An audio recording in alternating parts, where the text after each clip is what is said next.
Now, I recently was fooled by a fake promo that was put out by somebody, I think it was on Reddit that I saw. And they put out a promo about Raising Kanan and was saying how all these different events are going to take place. And I just jumped on it. I said, skip it, man. We need something. I thought that somebody had gotten early insight. And typically when I see it, shout out to my homie Movie Bot to put out something or somebody else, you know what I'm saying? They'll drop something. I'm like, man, okay, I don't want to be last to the party. So I just jumped in head first, put this thing out, and come to find out everybody's commenting. They're like, Rudy, y'all, you know this is fake, right, bro?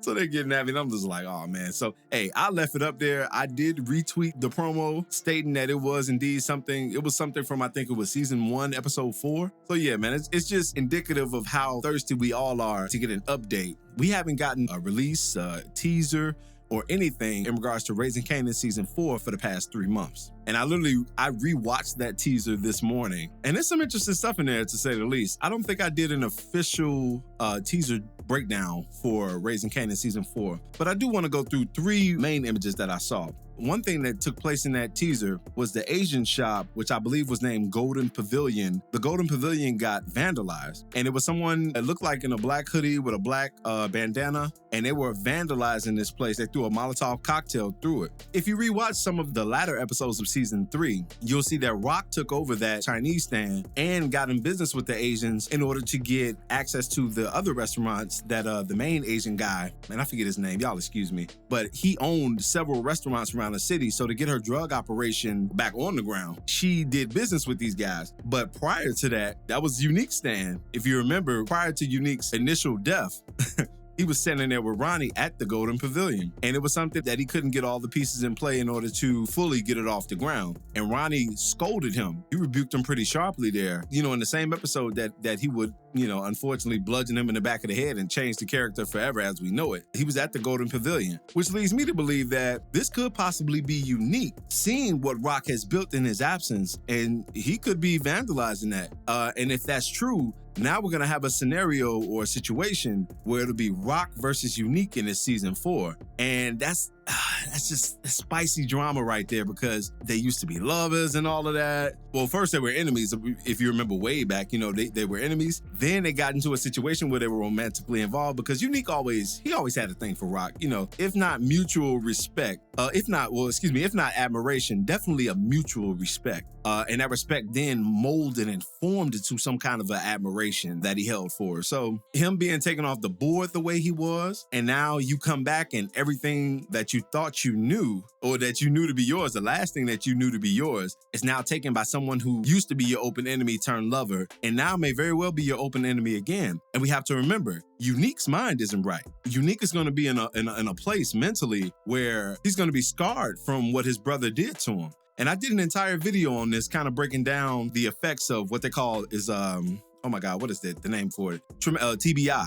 And it's called, TBI is short for traumatic brain injury, right? So when you get a traumatic brain injury, things get cloudy, your perspective is marred, it builds an aggressiveness in you that may not have been there. All these things are side effects of what Unique experienced. So we could very well see him sabotaging this venue, and it could just be the start of something even larger. So it'd be interesting to see where they possibly take, a storyline like that. Another thing that I saw that kind of piggybacks on this last point was Unique getting very active with that pistol. So we see him shooting at someone who was unnamed, who may be out of frame or out of the shot, but Unique is taking shots. So Unique is not going to be passive or docile in this season. He's not in a state where he's recovering. And if you remember, I think it was Sasha Penn prior to the ending of last season, or it may have just been when last season ended, he said that we would learn how Unique, came back from the dead, if you will.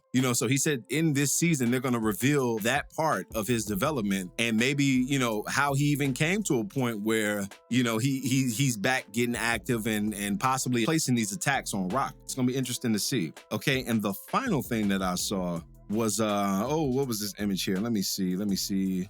Oh, no. Not the final thing. Another thing I saw was Oh, it was Kanan. Okay, so Kanan is continuing his violent streak. We see him kicking somebody in the stomach, knocking them completely back, some unnamed person. Lulu looks good in this, in the teaser. And then when I say looks good, obviously, I mean, he looks like he's back to form. He's back in good criminal street shape, if you will.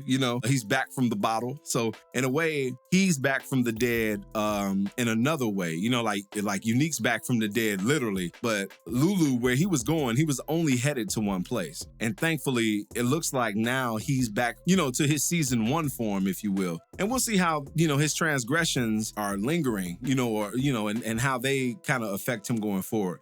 But it's good to see him looking just like he looks fresh, like he's ready for war. He's ready to get back to it. Hopefully he's reconciled with his sister. We kind of saw the beginning of that at the tail end of last season. So hopefully that's something that we'll see come into full view. And there's something else here. The most critical thing that I saw, and I want to really build on this point. Of all the characters who are going to dominate in season 4, Jukebox is the one whose progression is going to be the most crazy. And I'm going to tell you why. In the trailer, we see Jukebox. She's receiving a gun from her own father. Marvin is giving her a gun, and then we see her kind of cryptically pointing that gun at some unnamed off-camera figure, right?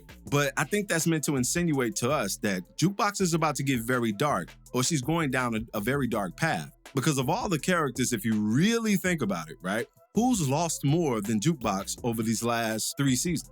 In season 1, Jukebox lost the love of her life at the time, right? Which was Nicole. Then in season 2, Jukebox loses who? Her mother. Right after she gets back with her and she, starts to form and develop a relationship with her, then they have a falling out over the religious piece and Jukebox's lifestyle choice, if you will, or state of being, whatever you prefer. And they have a falling out, and then Jukebox loses her mother on Rock's doorstep. Remember in that Italian crossfire. So she's lost the love of her life, who was Nicole. Then she lost the woman who was supposed to model, functionality and things. You lost your version, was supposed to be your version of God on earth. If you study like my reviews, the eulogy I did on Monet in particular, go back to seeing what I spoke about in regards to the mother and how, what your mother represents to you. So she loses that. And then what did she lose in last season? She lost her very dream. So she regained confidence to chase down music, right? And to pursue musical exploits. She becomes the lead singer of this group. And the ties that bind, to her very own family, destroy her chance at stardom and success. So all 3 of these things, the loss of love, the loss of parentage, and the loss of your dream, that's going to create a savagery in that girl. And we're going to see